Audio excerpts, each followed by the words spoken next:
The Catalyst Game by Erwin Montrose, Chapter 1, Arrival.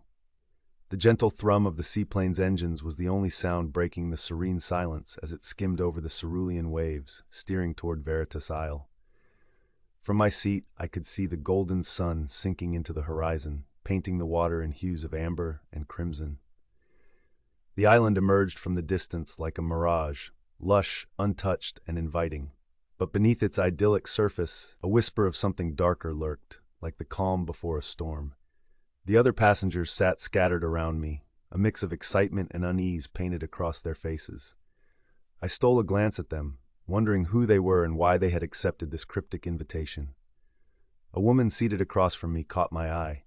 Her posture screamed confidence, but her fidgeting fingers told a different story. My name is Elena, corporate lawyer, workaholic, and by all appearances, a woman who has it all together. Yet as I sat there staring at the approaching island, I felt a familiar pang of doubt gnawing at me. What was I doing here? Next to me, a man with sharp, calculating eyes gazed out the window. He introduced himself earlier, Jasper, a charming entrepreneur, or so he claimed. His tailored blazer and easy smile couldn't hide the edge in his demeanor, a predator assessing its surroundings. Behind us, a young woman clutched her phone like a lifeline. Her perfectly manicured nails tapped against the screen in a nervous rhythm. Lila, an influencer, her curated life, no doubt a far cry from this raw and untouched setting. Then there was the man in the back, a priest. Father Gabriel, he'd said, though he looked more like a man burdened by his faith than strengthened by it. His hands were clasped tightly in prayer, his lips moving silently. Whatever brought him here must have shaken him to the core. The plane jolted as it touched down on the water, skimming toward a small dock. My stomach twisted with the same mix of anticipation and dread I saw reflected in the other's eyes. A man waited for us at the dock, tall and impeccably dressed, with a smile that didn't quite reach his eyes. As we stepped onto the sandy beach, he greeted us with a practiced ease that immediately put me on edge. "Welcome to Veritas Isle," he said, his voice smooth and measured. "I am Marcus, your host. This island is a sanctuary, a place where truths are uncovered and masks are stripped away." We exchanged uneasy glances, his words settling over us like a heavy fog. "The Catalyst Game awaits you," Marcus continued, his piercing gaze sweeping across our faces. "This is not a vacation. It is a journey, a confrontation with the deepest parts of yourselves.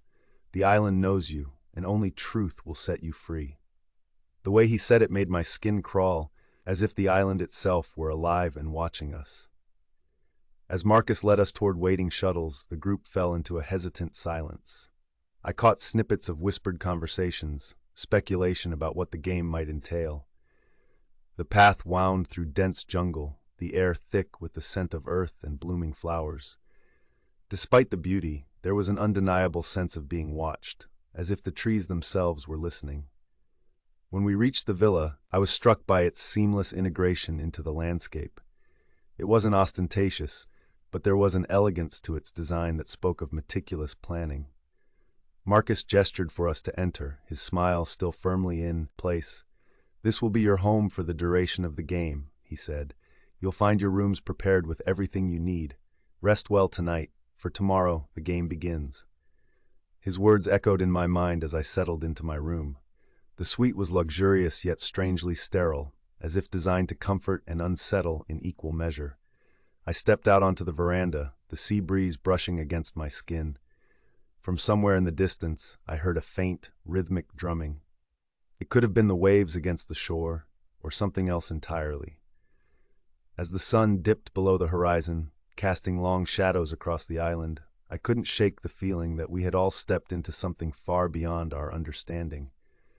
Tomorrow, the game would begin, and I wasn't sure if I was ready to face what it might reveal. Chapter 2, Unveiling. The morning arrived with an almost eerie stillness.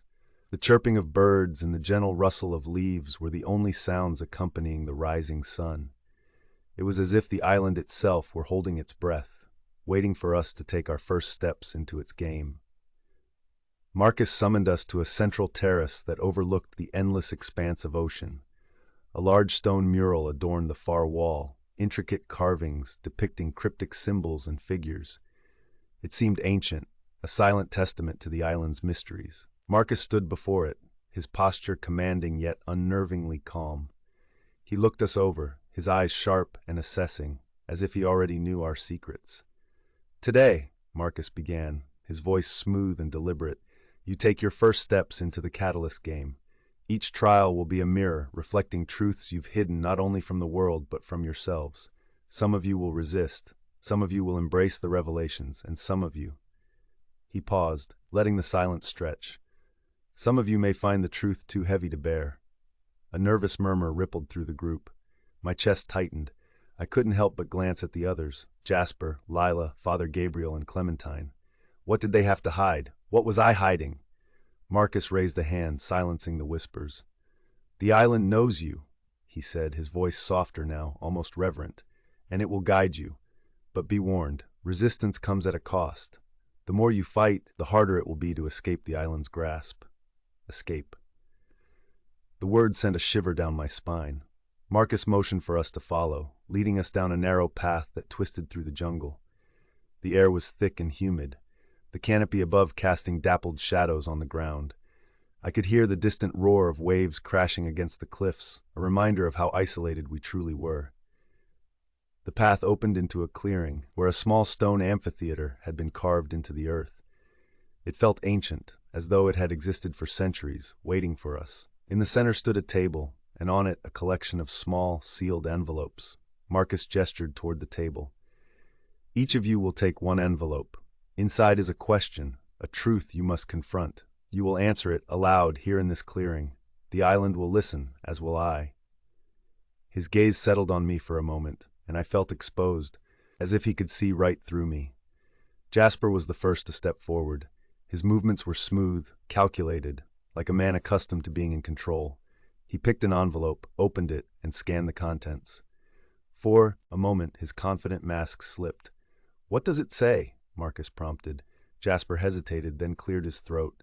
"It asks what I regret most." His voice was steady, but his hands clenched the paper tightly. "And your answer?" Marcus pressed. Jasper's jaw tightened. He glanced at the group, then back at Marcus. "I regret trusting people. Every time I let someone in, it backfires. I've learned that trust is a weakness, a liability." The clearing fell silent. Jasper's words hung in the air, heavy and raw. I could see the tension in his shoulders, the way his eyes darted as if expecting judgment. Next was Lila. She approached the table hesitantly, her usual confidence replaced by unease. When she opened her envelope, her face paled. "What do you value most in life?" she read aloud, her voice trembling. She looked up, her eyes scanning the group as if searching for an escape. Finally, she whispered, "Validation. I live for it. The likes, the comments, the attention, it's what keeps me going. Without it, I feel invisible, worthless." Her confession was met with stunned silence. Even she seemed surprised by the words that had escaped her lips. Father Gabriel was next. He moved with a quiet resolve, his hands clasped in prayer as he approached the table. When he opened his envelope, he froze. "What does it say, Father?" Marcus asked gently. "It asks if I still believe," he said, his voice barely above a whisper. "And do you?" Father Gabriel's eyes glistened with unshed tears. "I don't know," he admitted. "I've dedicated my life to faith, but lately it feels hollow. I pray, but it feels like no one is listening." His words struck a chord in me. I wanted to look away, to give him privacy in his vulnerability, but I couldn't. Finally, it was my turn. My legs felt like lead as I approached the table. The envelope felt heavier than it should have as I picked it up and opened it. "What are you most afraid of?" I read aloud.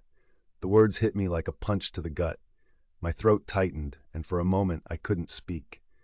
"Elena," Marcus prompted, his tone gentle but firm. "What are you most afraid of?" I swallowed hard, my mind racing. The truth was right there, clawing its way to the surface, but saying it aloud felt impossible. "I'm afraid of being a failure," I finally admitted, "of not living up to the expectations others have for me, of losing control." The words felt foreign, yet freeing as they left my mouth.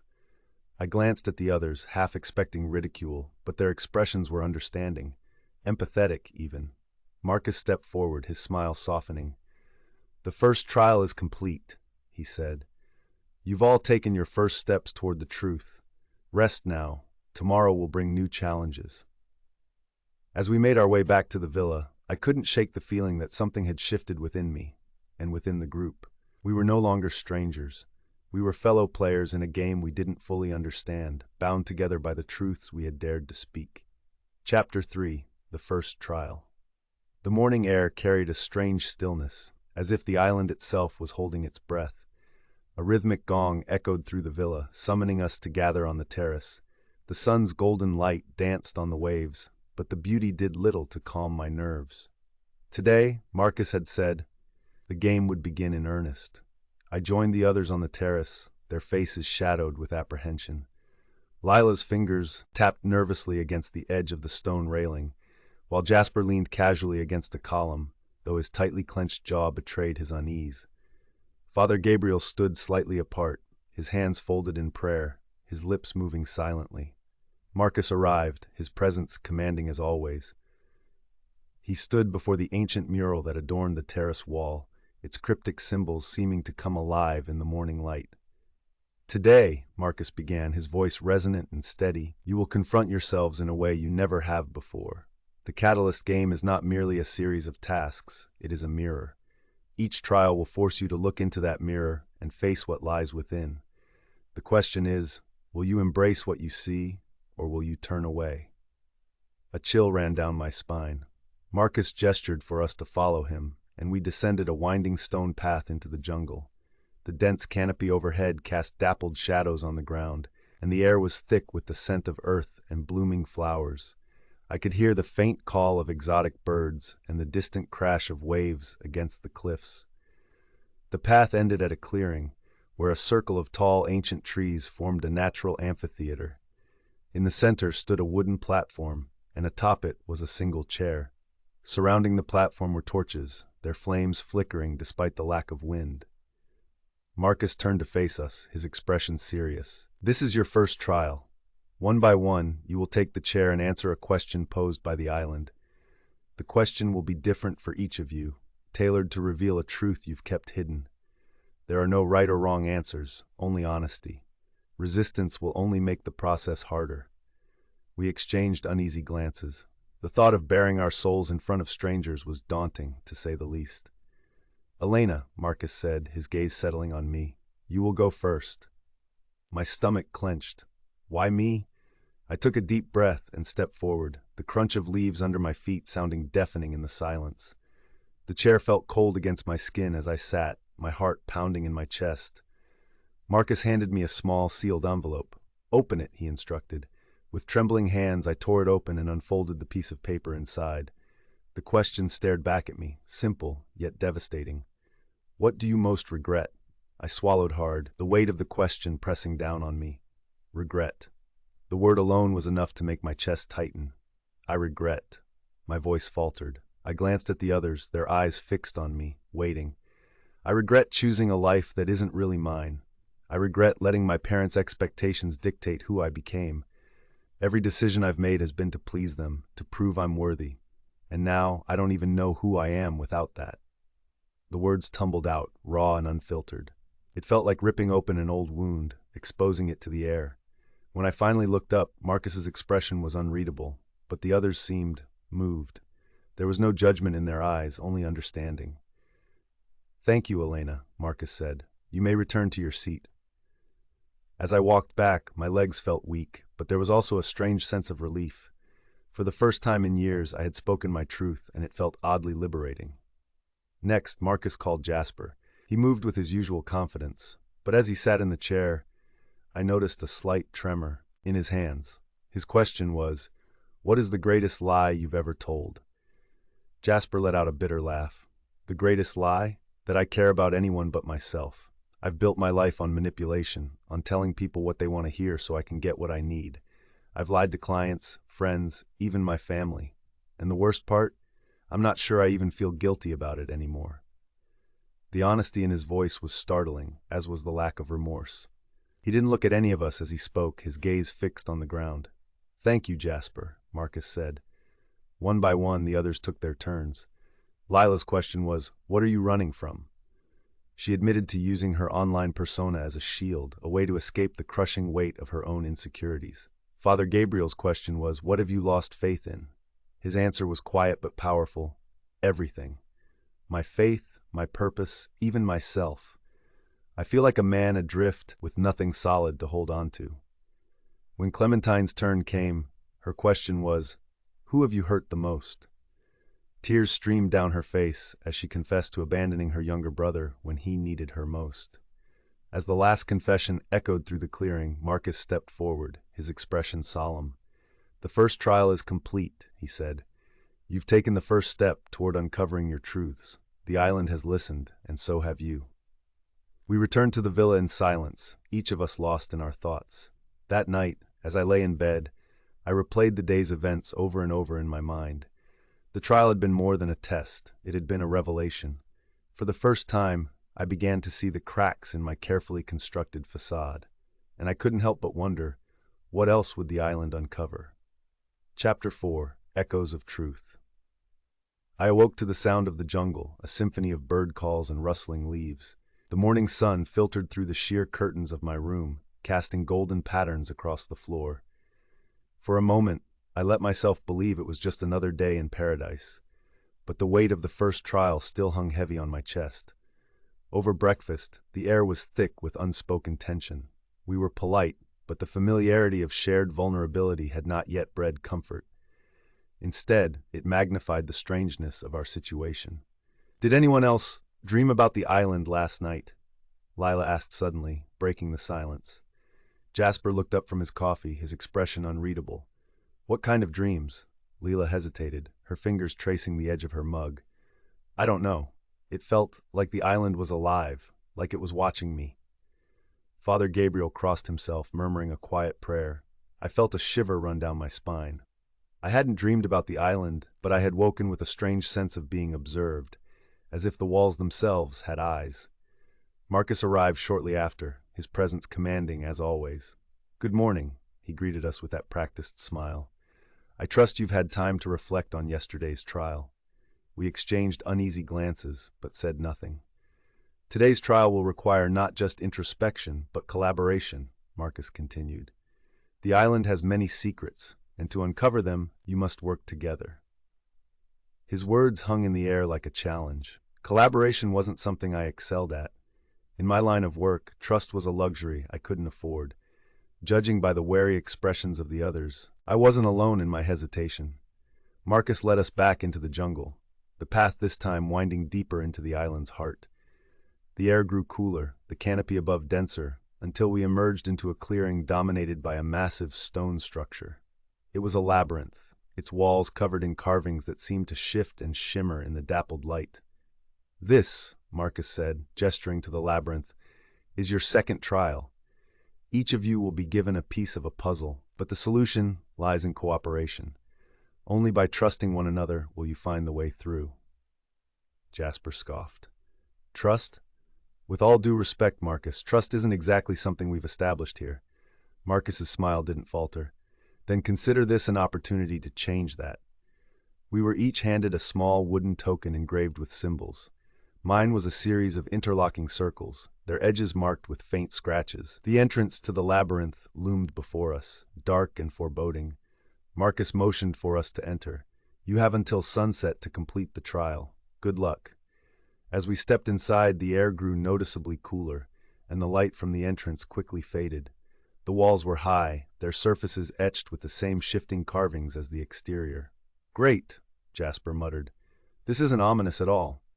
We wandered cautiously through the maze, the sound of our footsteps echoing eerily. It didn't take long to realize the labyrinth wasn't just a physical challenge. It was designed to test us mentally and emotionally. The first clue appeared as a stone pedestal with a shallow bowl at its center.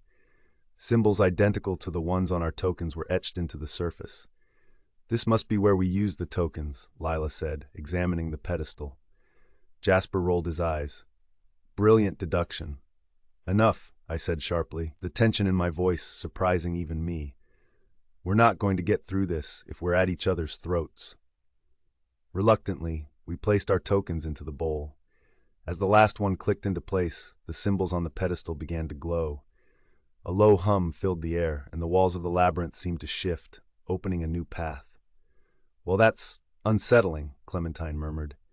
We continued deeper, encountering more puzzles that required us to combine our strengths. At one point, we had to align a series of rotating mirrors to direct a beam of light through a complex pattern. Another challenge involved deciphering a riddle inscribed on the wall, the answer unlocking a hidden door. Despite our initial distrust, the necessity of working together began to forge an uneasy camaraderie. Jasper's sharp wit proved invaluable in solving the riddles, while Lila's keen observation skills caught details the rest of us missed. Even Father Gabriel, with his quiet determination, contributed by keeping us focused and grounded. As the day wore on, the labyrinth seemed to grow more alive, the carvings on the walls shifting with every step we took. At times I could swear I heard whispers, faint and fleeting, like the island itself was speaking to us. By the time we reached the center, the sun was dipping low in the sky. A large stone altar dominated the space, and on it rested a single object, a small, intricately carved box. Marcus was waiting for us, his expression inscrutable. "Congratulations," he said. "You've completed the second trial. You've proven that even in the face of distrust, you can work together to achieve a common goal." He gestured to the box. "Inside, you will find the key to the next stage of the game. But remember, the truths you uncover are only the beginning. The island still has much to reveal."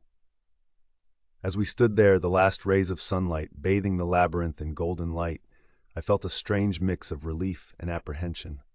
We had made it through another trial, but the island's secrets still loomed large, an unspoken challenge waiting to be met. That night, as I lay in bed, I couldn't shake the feeling that the labyrinth had changed us. Not just as a group, but as individuals. The island was peeling back our layers, one trial at a time, and I wasn't sure how much more I was willing to let it take. Chapter 5, Shadows in the Dark Night fell heavy over Veritas Isle, the once vibrant jungle now cloaked in an oppressive silence. The villa offered little solace. Its pristine walls seemed to echo with the whispers of the labyrinth, as though the island's presence had followed us home. I sat on the veranda, the cool breeze doing little to calm my restless mind. Below, the waves lapped rhythmically against the shore, their sound a stark contrast to the turmoil within me. The events of the day replayed in my mind, the labyrinth, the puzzles, the fleeting moments of camaraderie. Yet beneath it all was a gnawing unease. The others had retreated to their rooms, but sleep eluded me. I wondered if they felt it too. The sense that the island was peeling away at something deeper, something raw. "Elena," a voice called softly, startling me. I turned to see Lila standing in the doorway, her expression tentative. "Do you mind if I join you?" I shook my head, motioning to the chair beside me. She sat, wrapping a shawl around her shoulders despite the warmth of the night. "I couldn't sleep," she admitted, her voice barely above a whisper. "Every time I close my eyes, I see the labyrinth, and those shifting walls. It's like it's alive." I nodded, understanding all too well. "The island has a way of getting under your skin," I said. She glanced at me, her usual bravado replaced by a vulnerability I hadn't seen before. "Do you think Marcus is telling the truth? That the island really knows us?" I hesitated, the words catching in my throat. "I don't know, but whatever it is, it feels like it's digging up things I didn't even know I was hiding." Lila nodded, her gaze distant. When I admitted how much I need validation, I felt so exposed, like everyone could see through me. But at the same time, it was freeing. We sat in silence for a while, the waves below our only companion. For the first time, I felt a genuine connection with Lila, a crack in the facade she so carefully maintained. The quiet was broken by the sound of hurried footsteps. Jasper appeared, his face pale and drawn. "You two need to come with me," he said, his voice low and urgent. "What's going on?" I asked, rising to my feet. "Father Gabriel," Jasper said, his expression grim. "Something's wrong." We followed him to the priest's room, where Clementine stood in the doorway, her hand covering her mouth. Inside, Father Gabriel was on his knees, clutching his rosary so tightly his knuckles were white. His lips moved in a frantic whisper, his eyes wide and unseeing. "Father?" Lila said gently, stepping closer. He didn't respond, his murmured prayers growing more frantic. "What happened?" I asked Clementine. "I don't know," she said, her voice trembling. "I heard him muttering and came to check on him. He was like this when I got here." Jasper knelt beside the priest, placing a hand on his shoulder. "Father Gabriel," he said firmly, It's us. You're safe. The priest's eyes snapped to Jasper, filled with a terror that made my blood run cold. It's watching, he whispered. The island, it's watching. A chill ran down my spine. What do you mean? Father Gabriel shook his head, his gaze darting around the room. I saw it, in the labyrinth, a shadow. It followed us back. The air in the room seemed to grow heavier, the shadows in the corners deepening. I glanced at the others, their faces reflecting my own unease. We need to get him some rest, Jasper said, his tone brisk but not unkind. Whatever he saw, it's messing with his head. Father Gabriel resisted as we helped him to his bed, his murmured prayers continuing even as his eyes fluttered shut. Back in the hallway, the tension was palpable. Do you think he really saw something? Clementine asked, her voice barely above a whisper. I don't know, Jasper said, but this island has a way of messing with your mind. It's probably just the stress. Lila looked unconvinced, her arms wrapped tightly around herself. I felt it too, she admitted, in the labyrinth, like we weren't alone. I didn't want to admit it, but she wasn't the only one. The feeling of being watched had been with me since the moment we stepped onto Veritas Isle. We need to stick together, I said finally. Whatever's going on, we're not going to get through it by turning on each other. The others nodded, though their expressions were still troubled. As we returned to our rooms, I couldn't shake the feeling that Father Gabriel's outburst was more than just stress. The shadows in his room had felt alive, as though the island itself had crept into the villa. That night, I lay awake in the dark, my mind racing.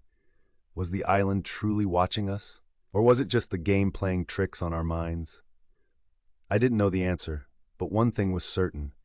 The deeper we delved into the Catalyst game, the more I felt like we were losing pieces of ourselves. Chapter 6: Threads of Deception. Morning arrived shrouded in an oppressive haze.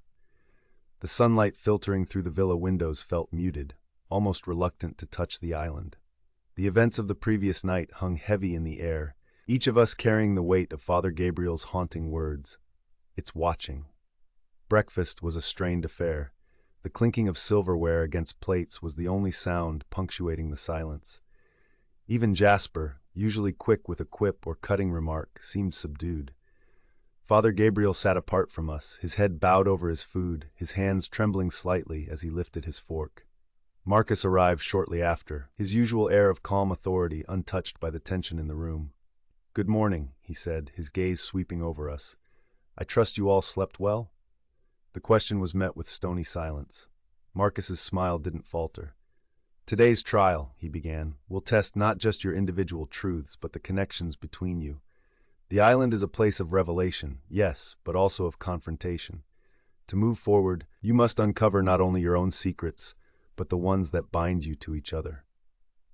What does that mean? Lila asked, her voice tinged with suspicion. Marcus tilted his head slightly, his eyes glinting. It means you'll need to decide who you trust and who you don't. He gestured for us to follow him, leading us out of the villa and into the jungle once more. The path this time was narrower, the trees pressing in on either side as though the island itself sought to contain us. We emerged into a clearing dominated by a massive stone table. Upon it lay a series of objects, small, personal items arranged in a meticulous line. I felt my breath catch as I recognized one of them, a silver bracelet with a delicate chain, its surface engraved with a series of tiny stars. It had been a gift from my mother, long forgotten in a drawer back home. What is this? Clementine asked, her voice trembling. These are fragments of your lives, Marcus explained, his tone almost reverent. Each item represents a piece of your story, a truth you have yet to confront. Today's trial is simple. Identify the owner of each item and uncover the story behind it. But be warned, the island has chosen these objects carefully. They are not merely things you've lost, but things you've hidden. A chill ran down my spine. Marcus stepped back, his hands clasped behind him. You have until sundown. Begin. We approached the table hesitantly, the weight of the moment pressing down on us. Each item seemed to hum with an energy that set my teeth on edge. Lila was the first to speak. She picked up a worn leather journal, its pages yellowed with age. This is mine, she said softly. What's the story? Marcus prompted. Lila hesitated, her fingers brushing over the journal's cracked spine. It's from when I was a teenager. I used to write poetry, pour out everything I couldn't say out loud. But one day, someone found it, my sister. She read it out loud in front of my friends, mocking me. I never wrote again after that. Her voice broke, and she quickly set the journal back down, her cheeks flushed with shame. Jasper stepped forward next, his gaze scanning the items before settling on a tarnished pocket watch. He picked it up, his expression unreadable. "This was my father's," he said. "He gave it to me before he left. I was 10. He said he'd come back for me, but he never did. I stopped believing in promises after that." His voice was hard, but there was a flicker of vulnerability in his eyes that he quickly masked. Clementine was next. She picked up a small, hand-carved wooden figure of a bird. "This was my brother's," she said, her voice trembling. "He made it for me when I moved away for college. I was supposed to come home for his birthday, but I didn't. He died in an accident the next day." Tears streamed down her face as she placed the figure back on the table. Father Gabriel approached the table slowly, his hands shaking as he picked up a worn rosary. "This was my first," he said, his voice barely above a whisper. "It was a gift from my mentor when I joined the seminary. I lost it during a mission trip years ago. At least, that's what I told myself. The truth is, I threw it away. I was angry at God, at myself. I didn't want the reminder." The raw pain in his voice was almost too much to bear. Finally, it was my turn. I picked up the silver bracelet, its delicate chain cool against my skin. "It was a gift from my mother," I said. "She gave it to me after I graduated law school. She said it was a reminder to always reach for the stars.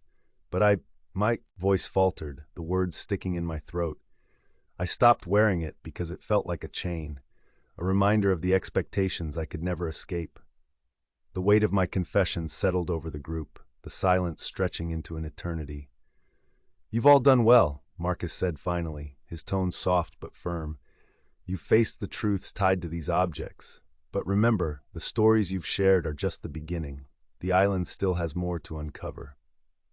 As we made our way back to the villa, I couldn't shake the feeling that Marcus's words were a warning. The objects had forced us to confront pieces of our past, but they had also exposed the threads that bound us together, threads woven from pain, regret, and secrets. That night, as I lay in bed, the silver bracelet resting on the nightstand beside me, I felt a strange mix of relief and dread. We had survived another trial, but the island was far from finished with us. Chapter 7. The Bonds That Break.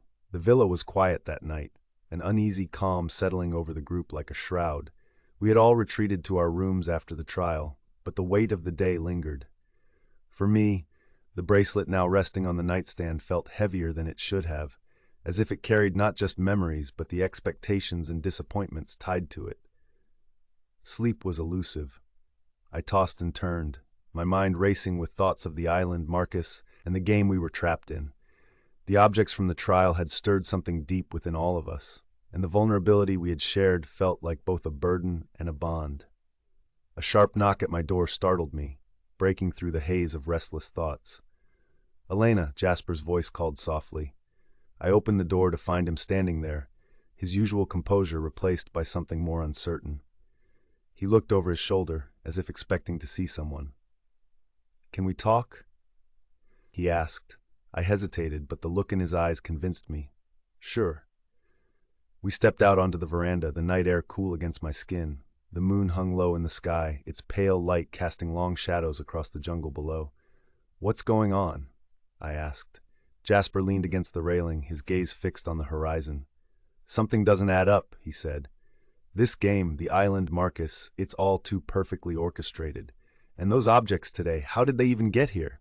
How does Marcus know so much about us?" I frowned, the same questions having crossed my mind.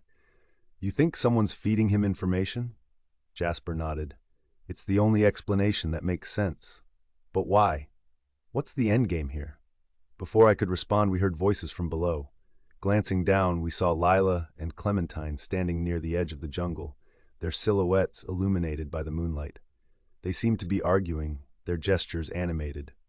"Should we check on them?" I asked. Jasper shook his head. "Let's see what this is about first." We crept down the stairs, keeping to the shadows as we approached. "You don't understand." Lila's voice carried through the still night air. "If we don't figure this out, we're never getting off this island. And you think sneaking around is the answer? Clementine shot back. You're just making it worse. I'm trying to help, Lila snapped. Unlike you, I'm not content to sit around waiting for Marcus to pull the strings. I stepped forward, making my presence known. What's going on here? Both women jumped, their expressions shifting from anger to guilt. Nothing, Lila said quickly, avoiding my gaze. It doesn't sound like nothing, I said, crossing my arms. Clementine sighed, her shoulders slumping. Leela thinks there's something hidden in the jungle, something that might give us answers. She wanted me to go with her to look for it. And you don't think that's a good idea? Clementine shook her head. The island, there's something off about it. I don't think it's safe. She's right, Jasper said, stepping out of the shadows. Wandering into the jungle in the middle of the night is asking for trouble. Lila glared at him. And sitting around waiting for Marcus to toy with us isn't? What if there's something out there that could help us? Or what if there's something out there that could hurt us? I countered. You saw what happened to Father Gabriel last night. Do you really want to risk it? Lila opened her mouth to argue but closed it again. Frustration etched across her face. Fine, she said finally. But we can't just keep playing along with this game. We need answers. We'll find them, I said, but we need to be smart about it. Reckless decisions will only get us hurt, or worse. Lila didn't look convinced, but she nodded reluctantly. As we returned to the villa, I couldn't shake the feeling that the cracks in our group were beginning to show. The island's trials were pushing us closer together, but they were also threatening to tear us apart. That night, I finally drifted into a fitful sleep, haunted by dreams of the jungle and the secrets it held. The following morning, Marcus greeted us with his usual enigmatic smile. Good morning, he said, his tone as calm and measured as ever. I trust you all had time to reflect on yesterday's trial. We exchanged uneasy glances, but no one spoke. Today's trial will challenge not just your minds, but your resolve, Marcus continued. The island has given me something special for you, a question that will test the very foundations of your trust in one another. He led us to a clearing where a circle of stones surrounded a shallow pool of water. In the center of the pool floated a single, sealed envelope. This, Marcus said, gesturing to the envelope, contains a truth about one of you. To move forward, you must read it aloud, but be warned, the truth may not be easy to hear. The tension in the air was palpable. Who will read it? Marcus asked, his gaze sweeping over us. No one moved. Finally, Lila stepped forward, her expression defiant. I'll do it. She waded into the pool, the water rippling around her ankles as she retrieved the envelope. Slowly she opened it, her hands trembling slightly. Her eyes scanned the paper, and her face went pale. What does it say? Jasper asked. Lila hesitated, her gaze flicking to me. It says, Elena lied during the first trial. The words hit me like a punch to the gut. What? Clementine asked, her eyes wide. I didn't lie, I said quickly, my heart racing. Are you sure about that? Marcus asked, his tone deceptively calm. I turned to him, anger boiling beneath my skin. What is this? Some kind of trick? The island doesn't lie, Marcus said simply. The others looked at me, their expressions a mix of confusion and suspicion. I told the truth, I insisted, though the words felt hollow even to me. Had I been completely honest during the first trial, or had I held something back without even realizing it? The trust we had begun to build was unraveling, and I could feel the weight of their doubt pressing down on me. The truth, Marcus said, has a way of revealing itself, whether we want it to or not. Chapter 8. Cracks in the Facade. The tension from the trial lingered like a storm cloud over the group as we made our way back to the villa. Every glance felt like an accusation, and the silence between us was suffocating. Lila's revelation about my supposed lie had cut through whatever fragile trust we had begun to build. Inside, I tried to retreat to my room, but Jasper caught my arm, his grip firm. We need to talk, he said, his voice low. I sighed, too drained to argue. He led me to the veranda where the ocean stretched endlessly before us. The horizon, usually a calming sight, felt like a taunt, a reminder of how trapped we were. What was that back there? Jasper asked, his tone sharp. I don't know, I said, rubbing my temples. I didn't lie, Jasper, at least not intentionally. I don't even know what the island thinks I'm hiding. He studied me for a long moment, his gaze unnervingly penetrating. You sure about that? I met his eyes, my frustration bubbling over. What are you implying? That I'm some kind of liar? I'm saying this place has a way of dragging things out of you, he said. Things you didn't even realize you were burying. So maybe, just maybe, you're not as honest as you think. His words stung, but they weren't entirely unwarranted. The truth was, I had been holding back during the first trial. I hadn't told the group everything about my fears or my regrets, but did that qualify as a lie? Before I could respond, Clementine and Father Gabriel joined us, their expressions tense. This isn't helping, Clementine said, glancing between us. We need to focus on what's ahead, not tear each other apart. I agree, Father Gabriel said quietly, his voice steady despite the turmoil that seemed to follow him like a shadow. The island is testing us, and if we let it divide us, we'll never make it through. Jasper scoffed but said nothing, his jaw tightening as he looked away. We need to talk to Lila, Clementine said. Figure out why she said what she did. She was just reading what was on the paper, I pointed out. I don't think she has any more answers than we do. Maybe not, Clementine said, but we're not going to get anywhere by staying in the dark. We found Lila in the common room, pacing nervously. When she saw us, her shoulders tensed, but she didn't try to leave. I didn't mean to single you out, Elena, she said quickly. I didn't know what else to do. What exactly did the paper say? Clementine asked, her tone gentle but firm. Lila hesitated, biting her lip. It said Elena lied during the first trial. That's all. No details, no context. Great, Jasper muttered. So now we're taking vague accusations from a magical island at face value?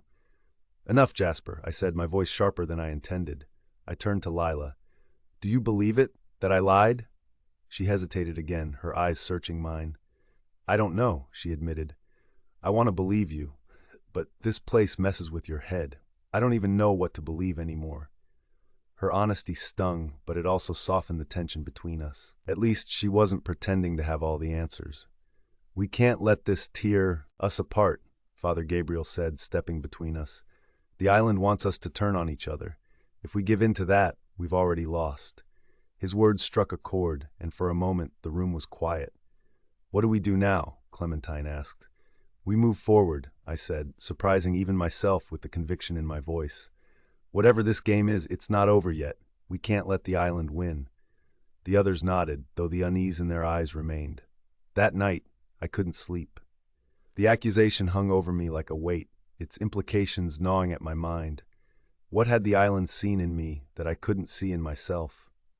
Restless, I left my room and wandered the villa, hoping the cool night air would clear my head. The halls were silent, the shadows long and deep. I found myself drawn to the veranda, where the moonlight bathed the jungle in an otherworldly glow. For a moment, the beauty of it all distracted me from my thoughts. Then I heard it, a faint rustling in the trees below. My heart skipped a beat as I leaned over the railing, squinting into the darkness. At first, I saw nothing, but then a shadow moved, darting between the trees. Hello, I called softly, my voice trembling. No response. I stepped back, my pulse quickening. The villa suddenly felt too large, too empty. I turned to head back to my room, but froze when I saw a figure standing in the doorway. It was Marcus. You shouldn't wander alone at night, he said, his tone calm but laced with something unsettling. I couldn't sleep, I said, my voice barely above a whisper. He stepped onto the veranda, his movements deliberate. The island has a way of stirring the soul, he said, his gaze fixed on the jungle below. It forces us to confront truths we'd rather ignore. I didn't respond, unsure of what to say. Do you know why the island chose you, Elena? He asked, turning to face me. I shook my head, my throat tightening. It sees potential, he said, in all of you. But potential is a dangerous thing. It can lead to greatness or ruin. He smiled, but it didn't reach his eyes. Sleep well, Elena. Tomorrow's trial will be illuminating. With that, he disappeared into the shadows, leaving me alone with the weight of his words. I returned to my room, my mind racing. Whatever the island had in store for us, it was becoming clear that the trials were about more than just uncovering truths. They were about survival. Chapter 9. The Trial of Trust. The morning sun rose behind a veil of clouds, casting a muted gray light over Veritas Isle. It felt as though the island itself was holding its breath, waiting for the next act to unfold. Sleep had eluded me once again, and I could see the same exhaustion etched into the faces of the others as we gathered on the terrace. Marcus greeted us with his usual calm smile, though today there was a distinct edge to his demeanor, as if the game had entered a new, more perilous phase. "Good morning," he said, his voice smooth and measured. "Today's trial will test not just your resolve, but your faith in one another. The island has observed your interactions, your struggles, and your choices. Now it will determine how far you're willing to go to protect each other, or yourselves." His words sent a ripple of unease through the group. We exchanged glances, the tension between us still palpable from the previous trial. Marcus led us down a winding path deeper into the jungle than we had ever gone before. The air grew cooler, the trees denser, until we emerged into a clearing unlike any we'd seen before. In the center stood a massive stone structure, its surface covered in intricate carvings that seemed to shimmer in the dim light. Around it were 5 wooden platforms, each with a set of ropes dangling from overhead pulleys. "What is this?" Jasper asked, his voice laced with suspicion. Marcus gestured to the platforms. "Each of you will take your place on a platform. Once there, you will be presented with a choice. The details will become clear as the trial unfolds, but I will tell you this. Today's trial is about trust and sacrifice." "Sacrifice?" Clementine echoed, her voice trembling. Marcus's smile didn't falter. "The island has a way of revealing what lies beneath the surface. Trust me when I say that this will be no exception." Reluctantly, we stepped onto the platforms, the wood creaking under our weight. The ropes above us were taut, their purpose unclear, but undoubtedly ominous. As we stood there, a low hum began to emanate from the stone structure, the carvings glowing faintly. A panel slid open at its base, revealing a small compartment containing 5 sealed envelopes. "Each of you will receive an envelope," Marcus explained. "Inside is a truth about one of your fellow players. You must decide whether to reveal it or keep it hidden. But be warned, the choice you make will have consequences, not just for you, but for the group." My stomach twisted as Marcus handed out the envelopes. The paper felt heavy in my hands, as if it carried more than just words. "Open them," Marcus instructed. I unfolded mine with trembling fingers. The words inside made my breath catch. Lila falsified her influencer status by buying followers and likes. I glanced at Lila, who was staring at her own envelope with wide, terrified eyes. Marcus's voice cut through the silence. "Now, you must decide. If you choose to reveal the truth, pull the rope on your right. If you choose to protect the secret, pull the rope on your left. But remember, every choice has a cost." "What kind of cost?" Jasper asked sharply. Marcus's smile deepened, though it didn't reach his eyes. "The island decides." The clearing fell into a tense silence as we processed his words. The ropes dangled ominously at our sides, each one a trigger for an unknown fate. I looked at Lila again, her face pale and drawn. Could I expose her secret, knowing what it might do to her? And yet, if I kept it hidden, what price would the island extract? My fingers hovered over the ropes, my mind racing. "Time is of the essence," Marcus reminded us. I took a deep breath, closed my eyes, and pulled the rope on my left, the one that kept the secret safe. A moment later, a loud clang echoed through the clearing, and the platform beneath me shifted slightly. I opened my eyes to see Marcus watching me with an inscrutable expression. "Well done, Elena," he said. "You've chosen protection over revelation. Let's see how the others fare." One by one, the others made their choices, each pull of the rope accompanied by the same ominous clang. The tension was unbearable, the weight of the unknown pressing down on all of us.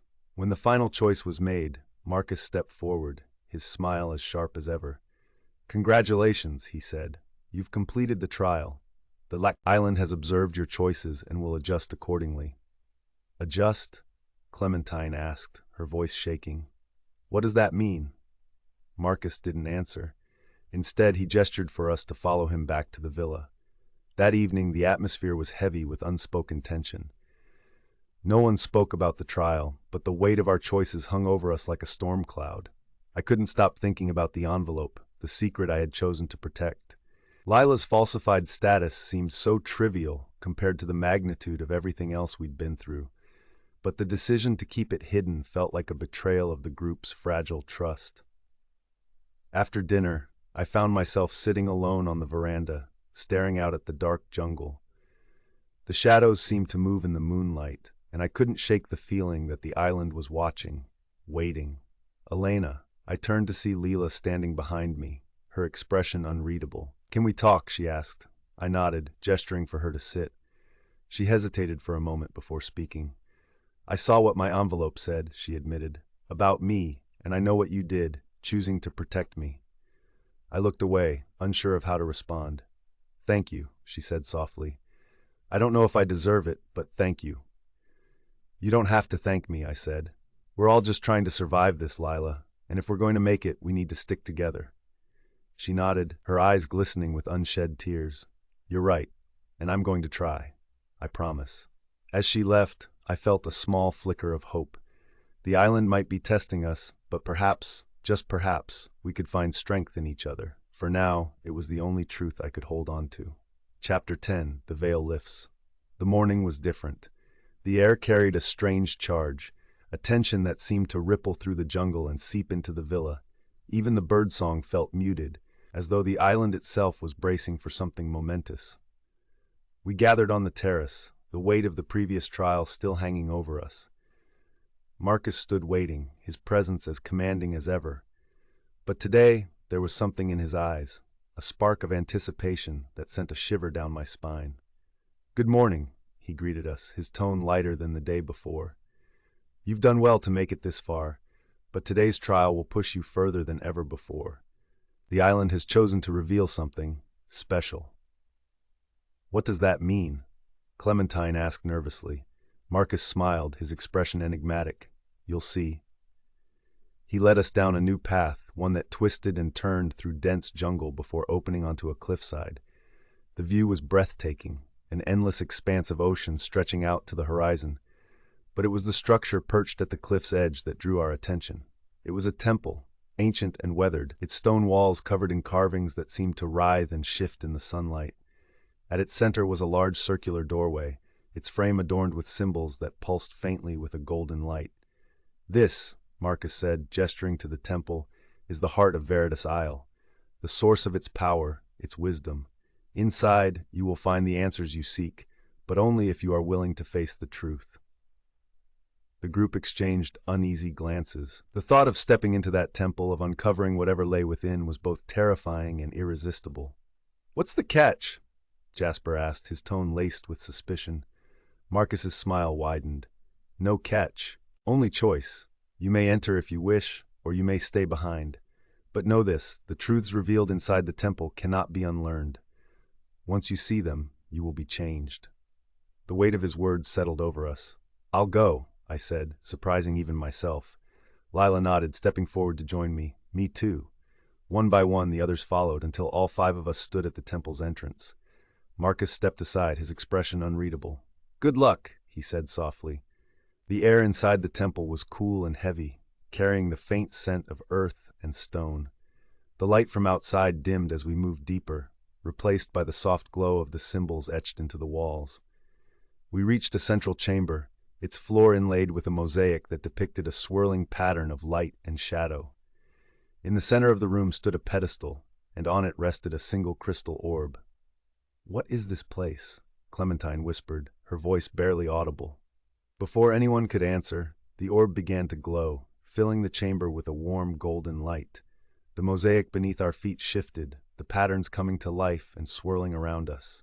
"Step forward," a voice said. It wasn't Marcus's voice, nor was it human. It was deep and resonant, vibrating through the air like a living presence. We froze, exchanging wide-eyed glances. "Step forward," the voice repeated, more insistent this time. I took a deep breath and stepped toward the pedestal. The light from the orb intensified, and suddenly the world around me faded. I was no longer in the temple. I stood in my childhood home, the familiar scent of my mother's lavender perfume filling the air. She stood before me, her eyes filled with warmth and pride. "You've done so well, Elena," she said, her voice soft and soothing. "But why do you still carry so much doubt?" My voice faltered. "I don't know. I feel like I'm not enough, like I'll never be enough." Her expression saddened. "You've always been enough, but you have to believe it. No one else can do that for you." The scene shifted, and I was back in the temple. The others stood frozen, their expressions distant as if they were lost in their own visions. The voice spoke again. You carry burdens that are not yours to bear. Release them, and you will find freedom.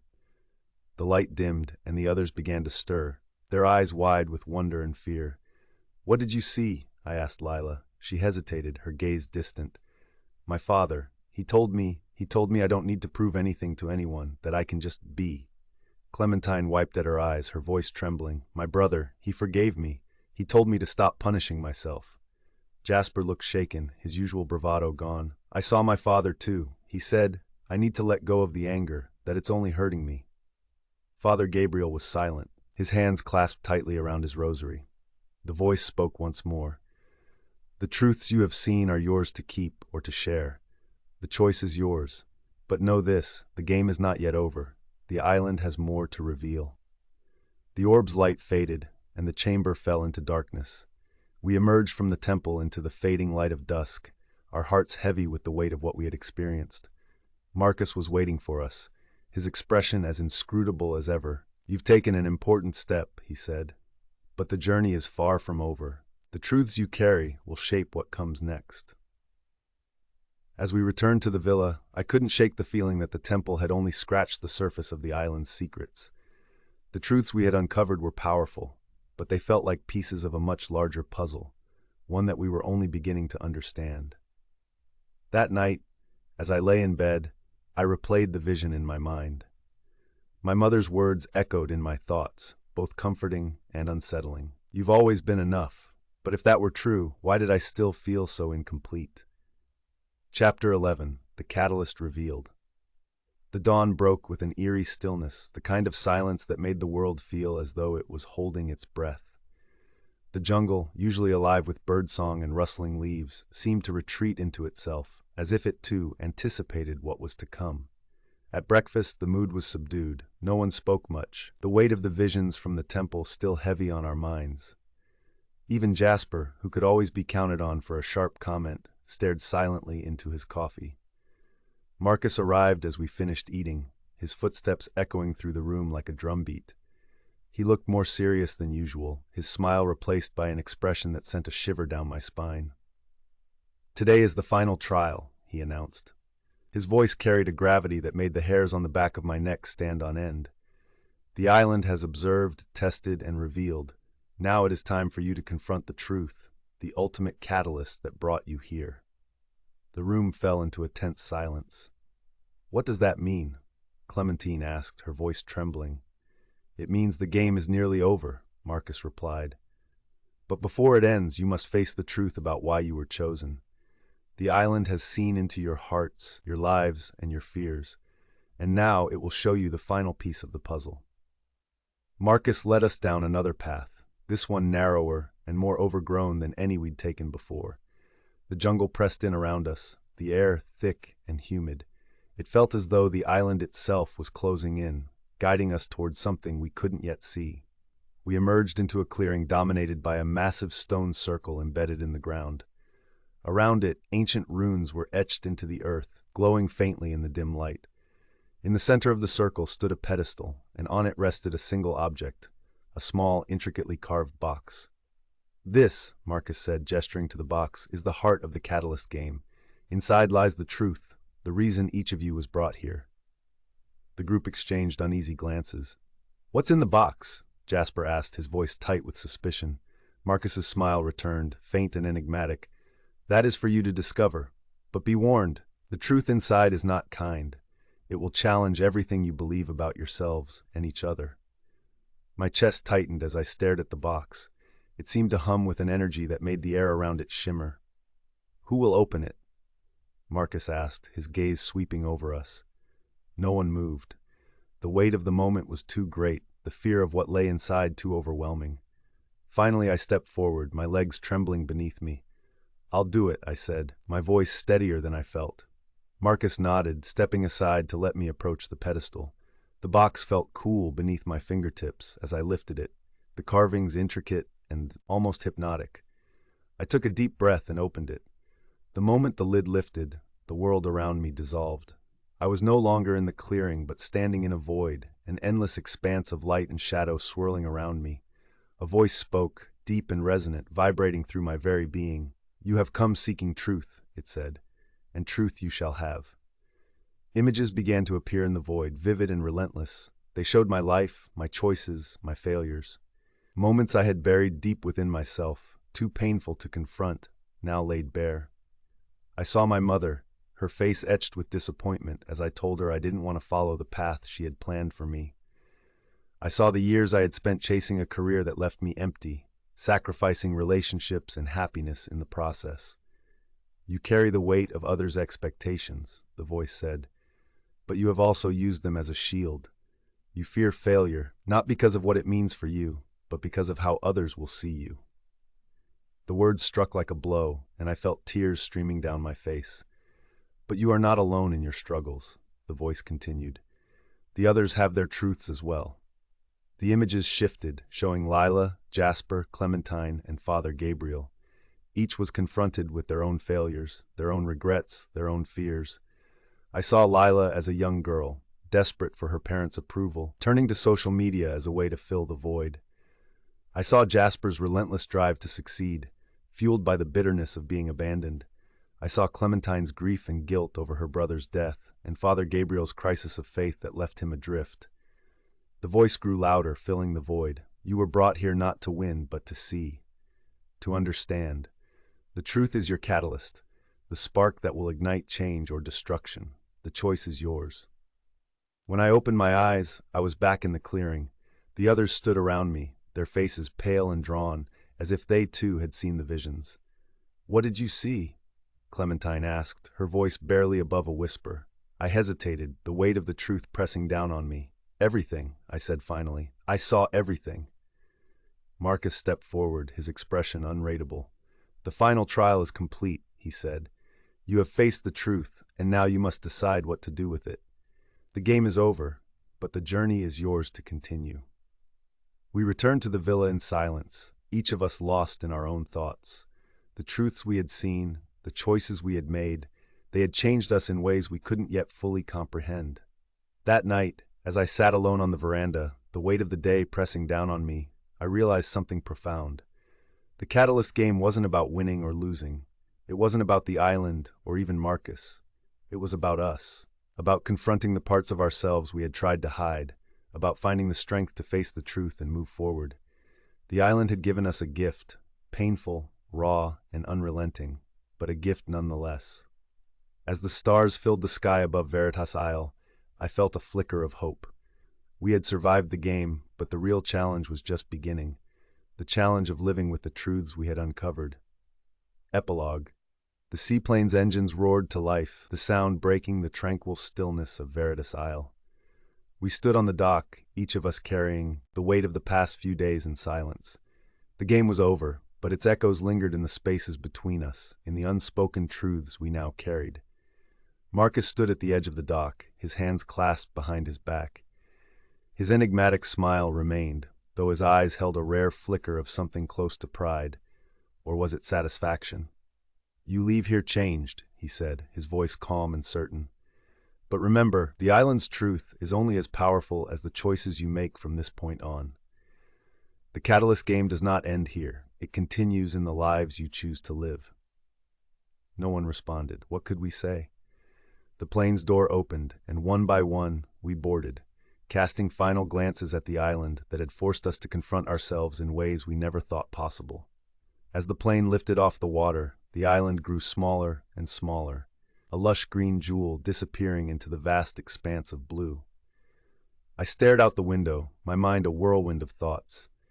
The visions I had seen in the temple, the truths I had confronted, felt like wounds that had been ripped open, but wounds that perhaps could now begin to heal.